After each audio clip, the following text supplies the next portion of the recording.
Akhirnya, karena dari asumsi itu, polisi kemudian membalikkan tubuh Henry lalu memborgol kedua tangannya. Beberapa saat kemudian, kondisi Henry tiba-tiba berubah. Respon tubuhnya melemah.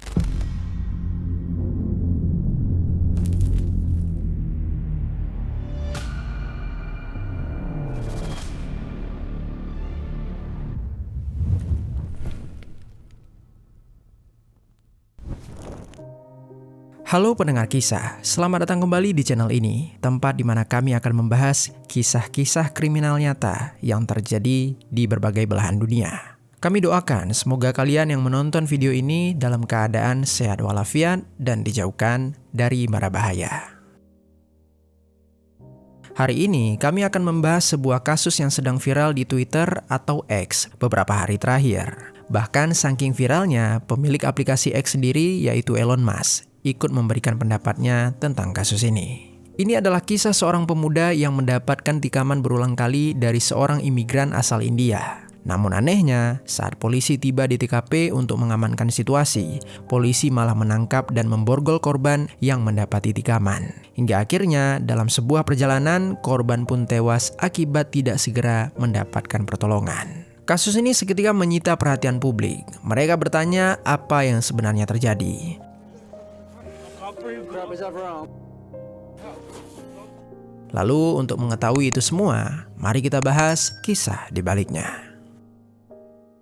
Korban dalam kasus ini adalah seorang pemuda yang bernama Henry Nowak yang saat itu berusia 18 tahun. Dia dibesarkan oleh keluarganya di kawasan Chaffer Hundred, Inggris. Sejak kecil, Henry dikenal sebagai anak yang disiplin dan selalu berusaha memberikan hasil terbaik dalam apapun yang dia kerjakan. Selama masa sekolah, dia cukup serius mengejar prestasi akademik. Baginya, pencapaian bukan sekedar nilai, tetapi juga cara untuk membanggakan kedua orang tuanya. Usaha tersebut membuahkan hasil ketika dia berhasil diterima di University of Southampton dengan mengambil jurusan akuntansi. Lalu memasuki kehidupan kampus, Henry tinggal di asrama dan mulai membangun lingkungan pertemanan barunya. Dia dikenal mudah bergaul, sering membantu teman saat mengerjakan tugas, dan aktif mengikuti kegiatan sepak bola kampus. Meski begitu, Henry tetaplah remaja pada umumnya. Di luar aktivitas akademik, dia sesekali berkumpul bersama teman-temannya untuk mengonsumsi minuman keras dalam batas yang masih wajar. Hal ini adalah sesuatu yang cukup umum di lingkungan sosial kampusnya. Kemudian, di sisi lain, masih di wilayah yang sama yaitu Southampton, tinggal juga seorang pria bernama Vikram Dikwa yang saat itu berusia 23 tahun.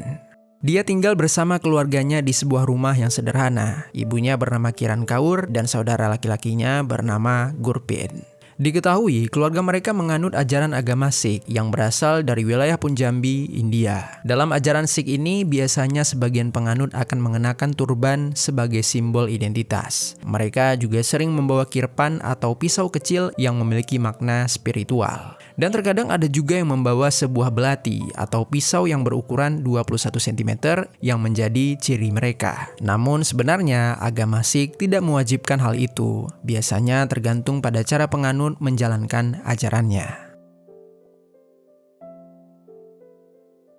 Lalu Vikram Dikwa sendiri termasuk orang yang menjalankan kebiasaan itu. Dia hampir selalu terlihat mengenakan turban dan membawa pisau saat berpergian. Dari luar, hal itu terlihat sebagai bentuk ketaatan terhadap keyakinannya. Namun tanpa diketahui oleh siapapun, ada alasan lain di balik kebiasaannya itu. Sejak Dikwa masih berusia 12 tahun, dia mulai menunjukkan ketertarikan yang cukup besar terhadap benda tajam. Awalnya, ketertarikan itu tampak seperti rasa penasaran biasa, yaitu ingin mengikuti sejarah senjata, bentuk-bentuknya, hingga bagaimana benda tersebut sering muncul dalam film maupun konten internet. Tetapi seiring bertambahnya usia, minat tersebut perlahan berubah menjadi obsesi. Dia mulai menghabiskan lebih banyak waktu untuk mempelajari dan berlatih menggunakan berbagai jenis senjata tajam. Orang-orang di sekitarnya menganggap itu hanya hobi yang tidak biasa. Tetapi bagi Dikwa sendiri, ketertarikan tersebut menjadi sesuatu yang jauh lebih personal. Oleh sebab itulah, kebiasaan membawa pisau tidak lagi hanya dipandang sebagai bagian dari identitas keagamaan, tetapi juga mulai berkaitan dengan sisi gelap dari diri Dikwa sendiri. Singkat cerita, tibalah kita di tanggal 3 Desember 2025, sekitar pukul 20.30 malam hari. Henry Nowak ketika itu keluar dari asrama kampusnya. Malam itu dia berencana akan menghabiskan waktu bersama teman-temannya seperti biasa. Sebelum pergi ke tempat berkumpul, Henry sempat mampir ke sebuah toko swalayan untuk membeli minuman. Setelah itu, dia melanjutkan perjalanan sambil menikmati suasana malam di Southampton. Beberapa menit kemudian, Henry tiba di sebuah public house yang bernama The Hobbit Pub. Setelah melewati pemeriksaan identitas, dia masuk dan bergabung dengan teman-temannya. Malam itu berjalan seperti biasa. Mereka mengobrol, bercanda, dan menghabiskan waktu bersama. Henry juga sempat minum, tetapi tidak berada dalam kondisi yang begitu mabuk. Lalu sekitar pukul 23:07, Henry memutuskan pulang lebih dulu ke asrama, sementara teman-temannya masih tetap tinggal di public house tersebut. Saat berjalan melewati kawasan Belmont Road yang berada dekat Saint Denis Road, perhatian Henry tertuju pada seorang pria yang berjalan sambil membawa pisau yang diselipkan di sarungnya. Pria itu adalah Vikram Dikwa.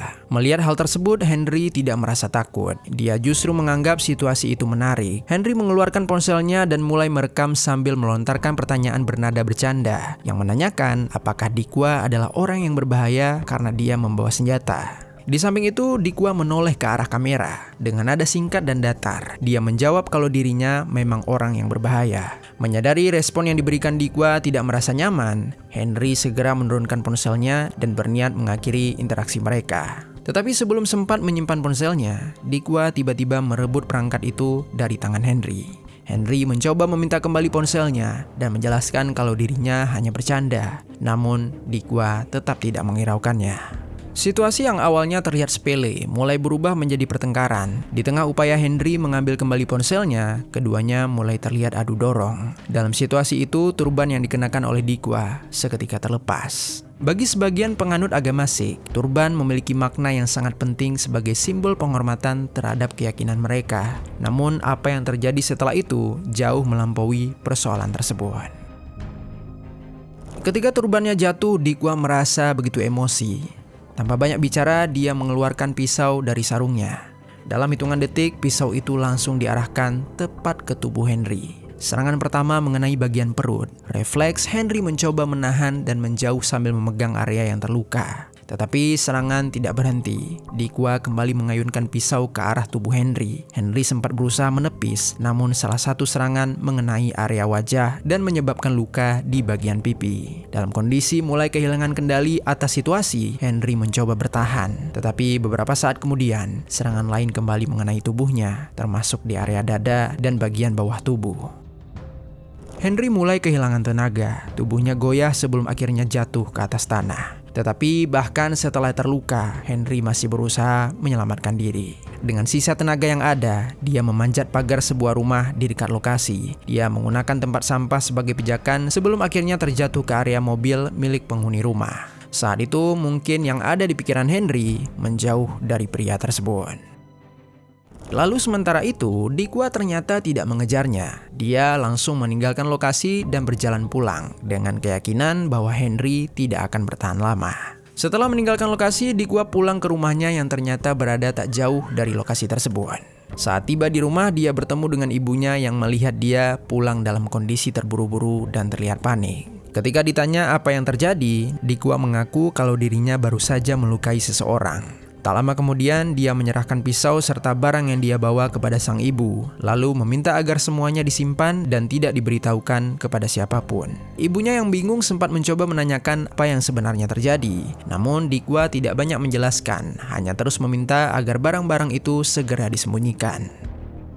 Lalu di saat itu, di rumah tersebut juga ada saudara laki-laki Dikwa, yaitu Gurpreet. Kepada saudaranya itu, Dikwa mulai menceritakan versi kejadian yang berbeda. Dia mengaku kalau dirinya baru saja menjadi korban tindakan rasis dan mengatakan kalau apa yang dia lakukan hanyalah bentuk pembelaan diri. Cerita tersebut juga didengar oleh ibunya, dan seketika membuat keluarganya percaya kalau Dikwa adalah pihak yang diserang lebih dulu. Kemudian masih di malam yang sama, keluarga Dikwa menghubungi pihak kepolisian. Dalam laporan tersebut, mereka mengatakan kalau anggota keluarga mereka mengalami tindakan rasisme dari seorang pria. Pria itu masih berada di lokasi. Dia mengalami luka akibat perlawanan yang diberikan oleh anak mereka. Informasi itu menjadi dasar awal polisi saat merespon kejadian di malam tersebut. Tanpa mengetahui apa yang sebenarnya terjadi, petugas segera bergerak menuju ke lokasi. Sementara itu, Dikwa dan keluarganya juga ikut kembali ke TKP.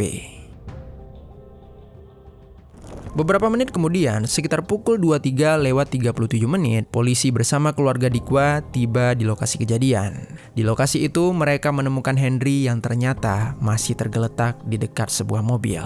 Saat itu, Henry masih dalam kondisi sadar meski telah terluka cukup parah. Begitu melihatnya, Dikwa langsung menunjuk ke arah Henry dan mengatakan kepada petugas kalau dialah orang yang sebelumnya telah menyerang dirinya duluan. Dengan informasi yang mereka terima sebelumnya, polisi langsung memperlakukan Henry sebagai pihak yang diduga terlibat dalam penyerangan. Petugas kemudian memindahkan Henry ke area yang lebih terbuka. Di tengah kondisi itu, Henry berulang kali mengatakan kepada petugas kalau dirinya adalah korban dan dia telah ditusuk duluan. Dia juga sempat mengeluh kalau dirinya tidak bisa bernafas. Namun di saat itu, petugas belum menyadari seberapa parah luka yang telah dialami Henry. Menurut penilaian awal di lokasi, mereka menduga Henry sedang mencoba menghindari penangkapan. Petugas menganggap kalau dia melebih-lebihkan kondisinya setelah terlibat suatu perkelahian. Akhirnya, karena dari asumsi itu, polisi kemudian membalikkan tubuh Henry lalu memborgol kedua tangannya. Beberapa saat kemudian, kondisi Henry tiba-tiba berubah. Respon tubuhnya melemah, dan di saat itulah petugas baru menyadari kalau situasi yang mereka hadapi jauh lebih serius dari yang mereka perkirakan. CPR segera dilakukan dan ambulan dipanggil untuk datang secepat mungkin. Hari di saat itu sudah memasuki tanggal 4 Desember 2025, sekitar pukul 12:37. Tim medis akhirnya tiba dan langsung melakukan penanganan darurat sebelum membawa Henry ke rumah sakit. Namun selama perjalanan, kondisi Henry terus menurun. Detak jantungnya melemah dan tidak lama kemudian, Henry pun dinyatakan meninggal dunia. Dalam sekejap, apa yang awalnya dianggap sebagai laporan perkelahian biasa, kini berubah menjadi penyelidikan pembunuhan. Singkat cerita, beberapa waktu kemudian, kabar kematian Henry ini dengan cepat menyebar luas dan mulai menarik perhatian publik. Banyak pihak mempertanyakan apa yang sebenarnya terjadi di malam itu. Mereka mendesak polisi untuk segera menunjukkan bukti yang jelas. Polisi akhirnya melakukan penyelidikan yang dimulai dari rekaman CCTV di sekitaran lokasi. Dari hasil penelusuran, polisi berhasil menyusun kembali pergerakan Henry pada malam kejadian, di mana pada pukul 20:30 malam, Henry terlihat keluar dari asrama kampus mengenakan kemeja putih, dasi, dan jaket fledge. Tidak lama kemudian, rekaman lain memperlihatkan dirinya masuk ke sebuah toko swalayan. Sebelum akhirnya, dia melanjutkan perjalanan ke sebuah public house yang bernama The Hobbit Pub. Menjelang pukul 11 malam, CCTV kembali menangkap keberadaan Henry saat berjalan pulang. Dari pengamatan penyidik, kondisi Henry tidak menunjukkan tanda-tanda mabuk berat atau dia sedang terlibat masalah dengan siapapun. Dalam salah satu rekaman terakhir, sebelum insiden terjadi, Henry terlihat berjalan melewati sekelompok orang di jalan yang diterangi lampu sebelum akhirnya dia mempercepat langkahnya. Bagi polisi, rangkaian rekaman ini cukup penting karena memperlihatkan kalau sebelum kejadian, malam Henry berjalan seperti biasanya. Setelah itu, penyidik beralih memeriksa ponsel milik Henry untuk mengetahui pergerakannya melalui riwayat lokasi. Namun di ponsel itu, polisi malah menemukan sebuah rekaman yang dibuat sesaat sebelum insiden terjadi. Dalam video tersebut, kamera ponsel mengarah kepada seorang pria yang kemudian diidentifikasi sebagai Dikwa. Di rekaman itu terdengar Henry melontarkan komentar yang kurang lebih mempertanyakan apakah Dikwa orang yang berbahaya karena dia membawa pisau. Dikwa menjawab singkat kalau dirinya memang orang yang berbahaya. Kemudian, temuan video itu membuat polisi mulai mempertanyakan cerita awal yang mereka terima. Jika kejadian tersebut benar merupakan tindakan membela diri, tetapi mengapa terdapat jeda waktu yang begitu lama antara insiden dengan laporan kepada polisi, sehingga Dikwa terlihat seperti tidak berupaya segera menghubungi pihak layanan darurat. Lalu kecurigaan semakin kuat ketika Dikwa dan saudaranya dibawa untuk dimintai keterangan. Dalam perjalanan ke kantor polisi, penyidik merekam percakapan keduanya secara diam-diam. Setelah rekaman itu diterjemahkan dari bahasa India, percakapan itu ternyata membahas kemungkinan menggunakan alasan pembelaan diri untuk menjelaskan kejadian di malam itu. Lalu selain itu, Dikwa juga terdengar membicarakan bahwa dirinya memang menyerang Henry beberapa kali. Bahkan dia sempat mengatakan bahwa jika ternyata ada kamera di sekitaran lokasi, maka akan sulit mempertahankan cerita awal mereka kalau semua itu dilakukan hanya untuk membela diri. Rekaman yang diam-diam direkam oleh penyidik tersebut menjadi titik penting dalam penyelidikan. Meski begitu, saat pemeriksaan resmi dilakukan, Dikwa tetap mempertahankan versi cerita yang sama. Polisi kemudian mulai memperluas penyelidikan. Ponsel dan sejumlah barang milik Dikwa disita untuk dianalisis. Dari pemeriksaan itulah, penyidik menemukan rekaman lain yang memperlihatkan kondisi Henry setelah mengalami luka. Dalam video tersebut, Henry terlihat berusaha menjauh dan mencari pertolongan. Bagi penyidik, temuan itu memperkuat dugaan kalau Henry bukan pihak yang terus menyerang seperti yang sebelumnya digambarkan. Tidak berhenti di situ, polisi juga melakukan penggeledahan di rumah Dikwa. Awalnya, proses tersebut tidak berjalan lancar. Namun setelah pemeriksaan dilakukan, penyidik menemukan barang yang selama ini mereka cari, yaitu pisau dan juga turban yang digunakan pada malam kejadian. Menurut penyidik, cara penyimpanan barang tersebut mengarah pada dugaan kalau ada upaya untuk menyembunyikan barang bukti setelah insiden terjadi. Di saat yang hampir bersamaan, hasil otopsi terhadap tubuh Henry mulai keluar. Pemeriksaan forensik menunjukkan kalau luka paling fatal berada di bagian dada atas. Luka itu menembus area di antara tulang rusuk hingga merusak paru-paru serta menyebabkan pendarahan internal dalam jumlah yang begitu besar.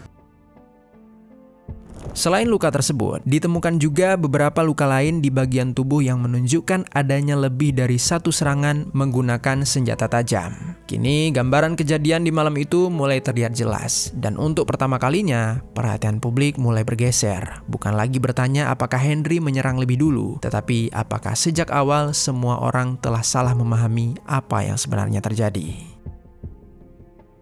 Di tengah penyelidikan yang terus berjalan, muncul satu bukti lain yang kemudian memicu perhatian publik dalam skala yang jauh lebih besar, yaitu rekaman bodycam milik polisi. Dalam rekaman tersebut terlihat momen beberapa menit terakhir sebelum kondisi Henry memburuk. Henry berkali-kali mengatakan hal yang sama, kalau dirinya telah ditusuk dan dia tidak bisa bernafas. Kalimat tersebut terus diulangi, namun pada saat itu, petugas di lokasi belum memahami kalau luka yang dialami Henry berada dalam kondisi yang sangat serius. Ketika rekaman tersebut mulai tersebar dan isi penyelidikan perlahan terungkap, reaksi masyarakat berubah menjadi kemarahan. Banyak orang mempertanyakan bagaimana seseorang yang terus mengatakan dirinya telah ditusuk justru diperlakukan sebagai pihak yang akan ditangkap. Pertanyaan itu menyebar luas dan memicu tekanan besar kepada pihak berwenang. Sementara itu, penyidik mulai menyusun seluruh bukti yang sudah mereka kumpulkan. Rekaman CCTV, video dari ponsel, hasil pemeriksaan forensik, barang bukti yang ditemukan, hingga keterangan dari para saksi. Dari rangkaian temuan itulah, polisi akhirnya menyimpulkan bahwa versi kejadian yang disampaikan sejak awal tidak sesuai dengan fakta yang ditemukan. 5 hari setelah kejadian, tepat pada tanggal 8 Desember 2025, Vikram Dikwa resmi didakwa atas kasus pengeksekusian serta kepemilikan senjata tajam di tempat umum. Sementara itu, ibunya yaitu Kiran juga ikut diproses secara hukum karena diduga membantu menyembunyikan barang bukti setelah kejadian. Kasus ini pun kemudian berlanjut ke persidangan yang cukup panjang. Dan pada tanggal 1 Juni 2026, pengadilan akhirnya menyatakan kalau Vikram Dikwa bersalah. Dia dijatuhi hukuman penjara seumur hidup dengan masa minimum 21 tahun sebelum dapat mengajukan pembebasan bersyarat. Meski putusan telah dijatuhkan, bagi banyak orang satu pertanyaan masih belum benar-benar hilang. Apakah malam itu bisa berakhir berbeda jika sejak awal situasinya dipahami dengan cara yang berbeda? Kematian Henry tidak berhenti sebagai sebuah kasus kriminal. Dalam waktu singkat, kasus ini memicu reaksi besar di Southampton dan menarik perhatian publik dari berbagai negara. Ratusan orang turun ke jalan menuntut penjelasan tentang apa yang sebenarnya terjadi pada malam itu dan mempertanyakan keputusan yang diambil di lokasi kejadian.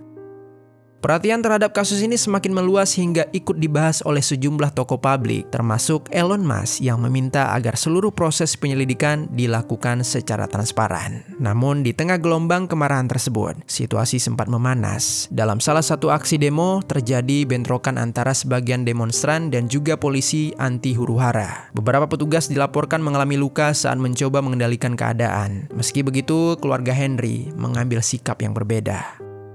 Mereka menegaskan bahwa tujuan mereka bukan menciptakan kebencian atau memperbesar konflik. Yang mereka inginkan hanyalah satu, yaitu mengetahui apa yang sebenarnya terjadi pada menit-menit terakhir kehidupan putra mereka. Mereka bertanya apakah ada pihak lain yang terlibat selain pelaku sendiri.